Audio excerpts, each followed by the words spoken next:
অচেনা বা নানা গন্তব্যে যেতে আমরা গুগল ম্যাপ ব্যবহার করি, তবে ম্যাপ অনুসরণ করতে গিয়ে বিড়ম্বনায় পড়তে হয় অনেককে। এবার ঘটেছে তেমনই এক ভয়ঙ্কর ঘটনা। গুগল ম্যাপ দেখে পথ চলতে গিয়ে সোজা নদীতে পড়েছে চলন্ত গাড়ি। এতে অন্তত নিহত হয়েছেন 3 জন। সেতুর সামনের অংশ বন্যার সময় ভেঙে পড়েছিল নদীতে। পরে সেখানে ভাঙা অংশে নির্মাণ কাজ শুরু হয়। জিপিএস দেখে সে নির্মাণাধীন সেতুতেই দ্রুতগতিতে গাড়ি চালাচ্ছিলেন চালক। তারপর পড়লেন সোজা নদীতে। ভারতের উত্তরপ্রদেশের রামগঙ্গা নদীতে এ ঘটনা ঘটেছে।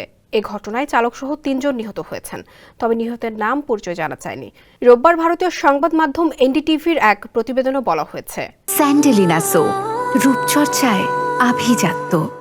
3 আরোহী গাড়িতে করে বাদায়ুন জেলার ডাটাগঞ্জের দিকে যাচ্ছিলেন। জিপিএস অনুসারে তারা খালপুর ডাটাগঞ্জ সড়কে ওই সেতুটি পাড়ি দিচ্ছিলেন। এ সময় সেতুর ভাঙা অংশে ধাক্কা খেয়ে গাড়িটি নদীতে পড়ে যায়। সার্কেল পুলিশের কর্মকর্তা আশুতোষ শিবম জানায়, বন্যায় সেতুর সামনের অংশ নদীতে তলিয়ে যাওয়ার বিষয়টি জিপিএসে আপডেট করা ছিল না। ফলে সেতুটির বিষয়ে চালক বুঝতে পারেনি। এটি সেতু থেকে 50 মিটার গভীরে নদীতে পড়ে যায়। সেতুতে সতর্কতামূলক কোনো ধরনের বোর্ডও ছিল না, ফলে এই দুর্ঘটনা ঘটেছে। নিহতদের মরদেহ ময়নাতদন্তের জন্য হাসপাতাল পাঠানো হয়েছে এবং গাড়িটিও উদ্ধার করা হয়েছে।